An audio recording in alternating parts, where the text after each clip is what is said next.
ನಾನು ನಿಮ್ಮ ಮಧುಪ್ರಿಯ ಗೌಡ. ಅರಣ್ಯ ಇಲಾಖೆಯಿಂದ ಒಂದು ಕಾಡಾನೆನ ಸ್ಥಳಾಂತರ ಮಾಡಿರ್ತಾರೆ ಸೇಫ್ ಆಗಿರಲಿ ಅಂತೇಳಿ. ಯಾರಿಗೆ ಗೊತ್ತಿತ್ತು ಆ ವಿಧಿಯಾಟ ಅವನಿಗೆ ಅಲ್ಲೇ ಸಾವಿತ್ತು ಅಂತ ಹೇಳಿ. ಬೆಳೆ ಹಾಳು ಮಾಡ್ತಿದ್ದ, ಆಗಾಗ ಜನರ ಜೊತೆ ಸಂಘರ್ಷಕ್ಕೆ ಇಳಿತಾ ಇದ್ದ. ಅದಕ್ಕಾಗಿ ಅವನನ್ನು ಅಣ್ಣಾಮಲೈ ಟೈಗರ್ ರಿಸರ್ವ್ ಅನ್ನೋ ಫಾರೆಸ್ಟ್ಗೆ ಅವನನ್ನು ಅಲ್ಲಿ ಸೇಫ್ ಆಗಿ ಬಿಡ್ತಾರೆ. ರೇಡಿಯೋ ಕಾಲರ್ ಕೂಡ ಹಾಕಿರ್ತಾರೆ. ಅಷ್ಟೆಲ್ಲ ಸೇಫ್ಟಿ ಇದ್ರೂ ಕೂಡ ಅವನಿಗೆ ಸಾವಾಗಿದೆ. ಆ ಸಾವಿಗೆ ಕಾರಣ ಏನು ಅಂತ ಹೇಳಿ ತಿಳ್ಕೊಳ್ಳೋಣ ಬನ್ನಿ. ರೋಲೆಕ್ಸ್ ಅಂತ ಒಂದು ದೈತ್ಯವಾದ ಕಾಡಾನೆ, ಅದು ಇದ್ದಕ್ಕಿದ್ದಂತೆ ಸತ್ತು ಹೋಗಿದೆ.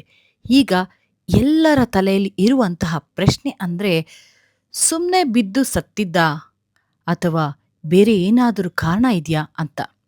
ಮೊದಲಿಗೆ ವೈದ್ಯರಿಗೆ ಏನು ಅನಿಸುತ್ತೆ ಅಂತ ನೋಡೋಣ ಬನ್ನಿ.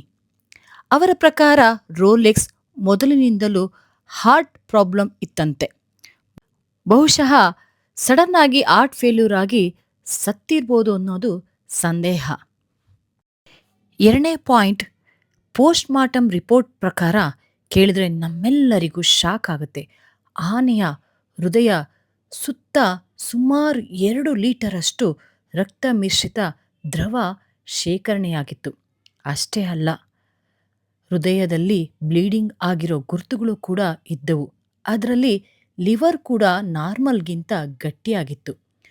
ಕೊನೆಯದಾಗಿ ಇನ್ವೆಸ್ಟಿಗೇಷನ್ ಎಲ್ಲಿಗೆ ಬಂದಿತ್ತು ಅನ್ನೋದಾದರೆ, ರೋಲೆಕ್ಸ್ ಒಂದು ಇಳುಜಾರಿನಲ್ಲಿ ಹೋಗಬೇಕಾದ್ರೆ ಜಾರಿ ಬಿದ್ದು ಮರಕ್ಕೆ ಡಿಕ್ಕಿ ಹೊಡೆದು ಟ್ರ್ಯಾಕಿಂಗ್ ಟೀಮ್ ಹೇಳಿದೆ. ಆದರೆ ಅವನ ಸಾವಿಗೆ ನಿಖರವಾದ ಕಾರಣ ಬೇಕಲ್ಲ. ಅದಕ್ಕೆ ಆನೆಯ ದೇಹ ಶಾಂಪಲ್ಗಳನ್ನು 6 ಬೇರೆ ಬೇರೆ ಲ್ಯಾಬ್ಗಳಿಗೆ ಕಳುಹಿಸಿದ್ದಾರೆ. ಅಲ್ಲಿ ವೈರಲ್ ಇನ್ಫೆಕ್ಷನ್ ಏನಾದರೂ ಇತ್ತಾ, ಬಾಡಿ ಟಿಶ್ಯೂಸ್ ಹೇಗಿತ್ತು ಅಂತ ಡೀಟೇಲ್ ಆಗಿ ಪರೀಕ್ಷೆ ಮಾಡ್ತಾರೆ. ಸದ್ಯಕ್ಕೆ ಹೇಳಬೇಕಾದ್ರೆ ರೋಲೆಕ್ಸ್ ಹಾರ್ಟ್ ಅಟ್ಯಾಕ್ನಿಂದ ಸತ್ತಿರ್ಬೋದು ಅನ್ನೋ ಶಂಕೆ ಅಷ್ಟೇ. ಫೈನಲ್ ಆಗಿ ಸತ್ಯ ಲ್ಯಾಬ್ ವರದಿ ಬಂದಮೇಲೆ ಗೊತ್ತಾಗೋದು. ನೋಡಿ ಸ್ನೇಹಿತರೆ, ವಿಧಿ ಆಟ ಎಲ್ಲಿಗೆ ಬೇಕಾದ್ರೂ ಯಾರನ್ನು ಬೇಕಾದ್ರೂ ಎಲ್ಲಿಗೆ ತೊಗೊಂಡೋಗುತ್ತೆ. ಅವನು ಸೇಫಾಗಿರಲಿ ಅಂತ ಹೇಳಿ ಅರಣ್ಯ ಇಲಾಖೆಯಿಂದ ಕಾಡಿಗೆ ಬಿಟ್ಟರೆ ಅವನು ಅಲ್ಲಿಂದನೂ ಸೇಫಾಗಿಲ್ಲದೇ ಎಷ್ಟು ನೋವಾಗತ್ತಲ್ವ ಸ್ನೇಹಿತರೆ. ಅವನು ಆತ್ಮಕ್ಕೆ ಶಾಂತಿ ಸಿಗಲಿ, ಒಳ್ಳೆಯದಾಗಲಿ ಅಂತ ಹೇಳಿ ನಾವೆಲ್ಲರೂ ಪ್ರಾರ್ಥಿಸೋಣ ಬನ್ನಿ.